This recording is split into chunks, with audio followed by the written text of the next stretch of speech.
started, I want to share with you that I've reached my 500 subscribers. Yay! I'm so excited because reaching my 500 subscribers was one of my milestones, and I hit it. And I also hit 30,000 video viewings. So I'm so excited that you guys really enjoy what I'm doing here, and I hope that more of you will subscribe. And I did have a contest, and I did pick out 2 winners. So wait till the end of the video, and I'll announce who those 2 winners are, and I'll tell you what you need to do. And I happen to have more contests in the future. So without further ado, let's get this video started. Another area of jewelry that's made with organic material is this seeds. Jewelry made from seeds. I love this necklace, mostly because my good friend Al made this necklace for me and one for my daughter. And he worked in one of the big botanical gardens here in New York, and he actually gathered these seeds himself. And he gathered them from a plant that's called Job's tears. And Job's tears come from blades of grass, and on the grass has these seeds, and the seeds are in the shape of tears. And you usually see these seeds made into rosaries because of the Jobs being a biblical character, as well as the tears. So it's very perfect for rosaries. But my good friend Al made this for me and for my daughter from the seeds that he gathered himself and made a hole. And I just thought it was very crafty of him. I really, really love it, and it has sentimental value to me. And then I found this necklace here, and it's made with Job's tears, and this is made by a company called Sylca, S-Y-L-C-A. And just look at how nice these necklaces will look together. So jewelry that's made from my good friend, from seeds that he just picked himself, it just is so meaningful, so meaningful. Other seeds necklaces that I have is this one. This is, this is my jam. This is incredible necklace. I have 3 versions of these. I have it in this amazing red color. I have it in a very peachy, paley white color. And I have it in this amazing, incredible hunter green color that I bought when I was on my trip in Puerto Rico recently. And these are made with acai seeds. And what I love so much about this necklace is that they actually were able to, just like pearls, you know, put the sizes together. So you have the smaller size with the medium size and the larger size. And then they knitted this fasten instead of it being made with metal. And then they took a really large acai bead and they put it in there to close it up for the closure. And this is just the coloring on this. And some of these are dyed so that they can get more vibrant. It has some weight to it, but not so much that it'll just weigh your neck down. But I love that this is just handcrafted. And I just, look at this. Just tell me this is not beautiful. Just, you can't, because it's stunning. And these are made with seeds. I want to jump on over to my dual purpose jewelry. This is jewelry that has that dual purpose to them, meaning you wear it as jewelry, but it's also something else. So can you guys figure out the other purpose of this necklace? When I first purchased this necklace, I bought it because I love the color. And it had this like rubbery latex to it. And I started to do my research. It's called shoe beads, and I was intrigued by that name. And when I did my research, I found out that this is a nursing necklace. You actually wear this necklace when you're nursing, and it's right at the bosom level. And when you have your baby in your arm and the baby is nursing, they could also play with this and use it as a teething tool. And I was a little flabbergasted by that whole idea. Like, I just couldn't believe that a necklace would have that purpose. To me, it's probably not the greatest idea ever. and I'm a total jewelry person, but my mind goes to, what if the baby bites and chews this off and chokes the baby? I'm gonna keep this because I thought it was really fascinating that they would actually have a necklace for a nursing mom so that the baby could play with, that's safe for the baby to put in its mouth and they can teeth with. Now, I want to show you this very, very special necklace. This is a necklace that I wore when I was nursing my baby. And she's no longer a baby, she's almost 23 years old at this point. But in the back of this, you'll see teething marks. I was so distracted when I had my baby that I did not realize that my daughter had this in her mouth and she was gumming it. And she gummed so hard that she actually put teeth marks on it. And so when I saw this necklace, it sort of reminded me of this piece. And I recently told my daughter about it. She had no idea. And it's these special little tidbits of information about inspirational jewelry that's so important to keep and capture for future generations, because I know that my daughter would take this piece and she probably will keep it for the rest of her life and maybe pass it on to her child, and she'll say, I actually use this as my teething. And so there you go. A dual purpose necklace for nursing moms. Go figure. So here is my other dual purpose jewelry.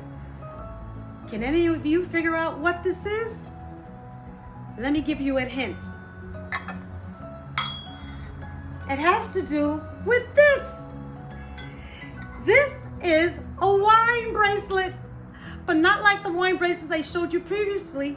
This wine bracelet, you actually fill up with wine. It's actually a flask wine bracelet of sorts. And you open this up and you pour the wine into it. And you could chug it up when you're dancing, when you're in a club, and you don't want to spend $20 for a glass of wine like they do here in New York City. You can actually put your wine in here and nobody would confiscate it from you. And so that's something that me and my girlfriend likes to do. We take these flasks, we put them in our purse. This is an actual beautiful one that I would put in my purse, and I fill it up with some maybe vodka, and then we'd order some cranberry juice.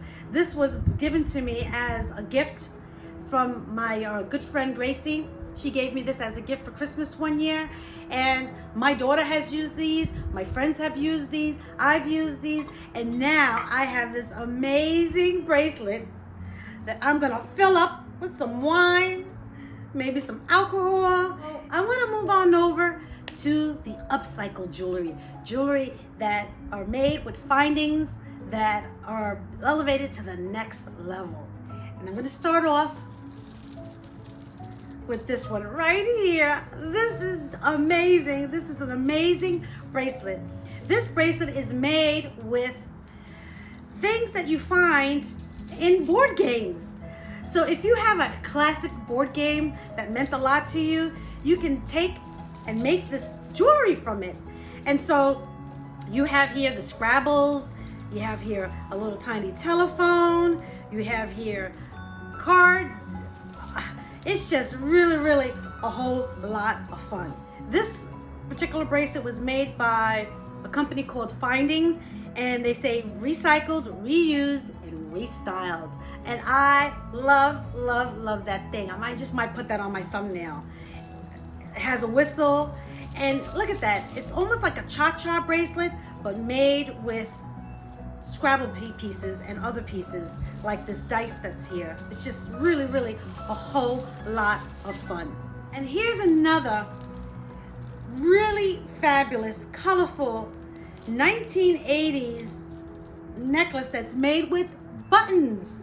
There's so many jewelries out there that's made with buttons. You can find brooches and necklaces and bracelets and all different configurations of buttons. It can be made to jewelry that looks like Victorian, that's made to look like Art Deco. And then you have this one that's a little bit more on the mod side of things, a little bit more modern. And I got this necklace recently at the thrift store because it reminded me of an amazing Black American fashion designer named Patrick Kelly. And he was known for creating these amazing fashions out of buttons. And he did it because it reminded him of his grandmother, who used to take old shirts and things like that and sew on different types of buttons onto the shirts to give it a new fashionable look to it. When he became a famous fashion designer, he took his grandmother's idea and brought it out into the haute couture world. And so when I saw this, the first thing that reminded me of was Patrick Kelly, and I wanted one. So here's another example of a button necklace, and these are made with red and mother of pearl buttons, and it's knitted. And I think that anybody could probably, make this if they wanted to. It's just a really nice way of upcycling your buttons. One of the patterns that I selected for my wedding when I was married was Old Country Rose, Royal Doulton. And at that time, it was the height of the Victorian revival. And so I bought this brooch because it reminded me of that pattern. Now I've since given that set away because I felt, why have it when I'm no longer married? But I kept the brooch. And so this is made with broken china. And I love the idea of when something breaks, you could make beautiful pieces of jewelry. I just think that this is a stunning piece of jewelry. It's made with a rose pattern. My daughter's name is Rose. Imagine if you broke your ancestors or your loved ones' china. You can make fabulous jewelry like this out of it. Now here is a necklace that's made with what I call clavo, or nails. My father was a carpenter. He would renovate apartments and buildings and things like that. And when I see nails, for some reason, it brings me back to my dad. And so when I saw this necklace made with these nails, I just think it's just beautiful and I love it. And these are probably from the 70s. And here is another actual ring that's made with a nail. And nails have a lot of connotation, a lot of symbolism. These pieces sometimes have hidden meanings to them. And so you can decide on your own what meaning nail jewelry is. And if you have your own meaning, leave me a comment. When I was in high school, I remember taking a typing class. And we took a typing class on one of those old clanky typewriters that you just do one of those things like henpeck on it. And I was so excited when at the last year of high school, they brought in the electric typewriters. And I said, finally, they're being brought into the modern age. And looking back on that now, how pitiful were we? But I still have an affinity for typewriters. I love the clanking sound of it. I like the shape of typewriters. I even bought one of those clanky old typewriters for my daughter for Christmas one year because she wanted one. And so here is an amazing bracelet made with the typewriter keys from old typewriters. And this one happens to spell out antiques. And one of the buttons is the backspace button, which is probably one of the most used, besides the enter bar, button of all the typewriter. And I just thought this was fabulous. And I also found recently the matching earrings made with typewriter keys. I love the idea of taking these utilitarian items that are almost obsolete. Nowadays, people buy typewriters if you're an author or a writer. People use them as sculptural displays. People don't normally use them anymore for their intended use. So why not take a typewriter that's on its way out, pull out the keys, and make yourself some fabulous jewelry like this one. You know, when you're out there in the wild and you're buying jewelry as long as I have, which I don't want to tell you how long I've been doing this, a very long time, but you know, you find odds and ends and jewelry breaks and your tastes change. And so I found this amazing necklace recently, about a month ago, and I fell in love with the idea of putting together a necklace from things that no longer serve you. Little old pieces of jewelry. You can take maybe the jewelry that your grandmother gives you and make a necklace like this. I love the way they dangle it with these chains, and some of these pieces I identify. Some of them are really, really interesting. They're enamel. There's even a Lady Liberty, a Fabergé egg, flowers, just butterflies, mushrooms. It's just a really, really nice piece of jewelry that's made from all odds and ends, pieces here and there, and put it all together, and voila, you got this fabulous, fabulous necklace. Another amazing piece of upcycled jewelry is this fork jewelry collection. OMG. I don't know why I'm tickled by this. This bracelet, as an example, is made with really cheap, inexpensive, 99-cent store forks. And it's 3 of them together. This is one here, and then the one that's in the middle. And they put the one of the forks and they put a stone in there. And I just think that they took something that's so cheap that you could probably buy for $3 or less, even at a thrift store, and make this very functional, beautiful bracelet. It's this incredible ring that's so modernish. It almost has a Scandinavian look to it. You know, if you didn't know what this was, you would think that it's just made to look and design this way on its own. But this is a fork, and this fork was from a pattern from 1924 called R. Wallace. And here is a necklace that they made, and it sort of has the same theme as this one, a little bit more on the modern side, and it's hung on the sterling silver necklace. And this gives me Ariel vibes. You know, when she went in the water and she sings that amazing song, and she takes the forks and she uses it to spin her hair. That's what this reminds me of. This is my Ariel collection. And this here is made with the ends of either a spoon or a fork. Then you have this amazing piece. This piece here is made with the ends of spoons or forks or even a knife, and it makes this beautiful, beautiful bracelet. And last but not least is this incredible, this is probably made with a soup ladle or serving spoon, and it's sterling silver, and the lobster claw and this chain are all sterling silver. Now look at how amazing this is. This is a repoussé sterling silver piece. So you can actually take an heirloom piece that maybe no longer serves you and it's not really your style anymore, but you really want to do something special with it. You can upcycle it and make this amazing pieces of jewelry. I just think it's stunning. It really, really is. Here is another piece of jewelry that I just absolutely love. It's a signed piece, but I can't tell who made it. It's a scenic painted rock, and this necklace is made with a sterling silver choker type necklace. I just think that this is incredibly made.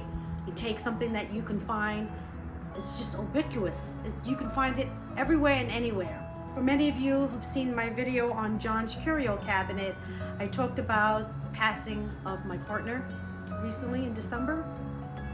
And his daughter gave me a bag of some stuff, and in it was this rock that we painted one day. And I wish it was smaller, because had it been a smaller pebble, I probably would be able to make this amazing necklace out of it.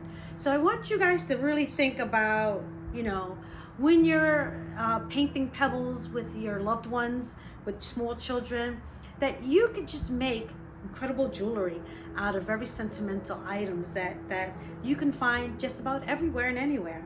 And so this rock, it's not the most prettiest of rocks, but it's very meaningful to me. I have this in my garden, and when I look at this piece, it sort of reminds me of the rock that I painted at John's house.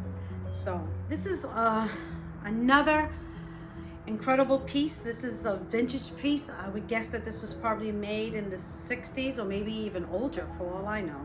It's made with this brass wire, and it has multiple different materials involved, including the seed here, which is a tagu seed.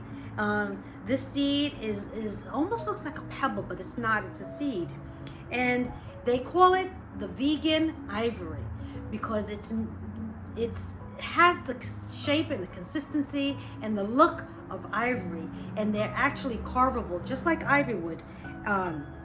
And people are exploring this as a substitute for ivory. This is maybe even African, and it has these beautiful brass sticks on it. And in here is clay, and these two pieces here are carved wood. And then you have the shell. So it takes seeds, wood, shell, faux ivory, brass, and they made this incredible, just really stunningly moving piece that I don't know much about, but I really enjoy pieces like this. I love the ingenuity of it, and I just think that this is the type of jewelry that I gravitate towards more now these days. And so I want to turn you on to two books. Now, I'm still cataloging my book collection.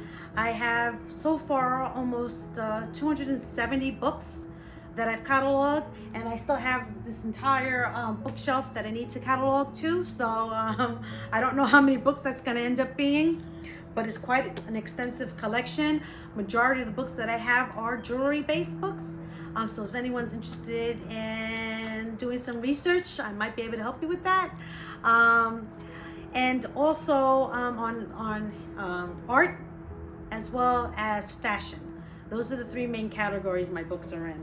So I wanted to turn you on to this book called Influx, American Jewelry and the Countercultural. And this piece here, the last one I just showed you, sort of reminded me of the pieces that are in this book. And the reason for that is that this book is a book that was from the 60s and the 70s, how the young Americans would be anti-establishment, anti the man. During the 60s and 70s was a really pivotal time for America. We had the assassination of Martin Luther King, the assassination of John F. Kennedy. We had the civil rights movement. We had the women's rights movement.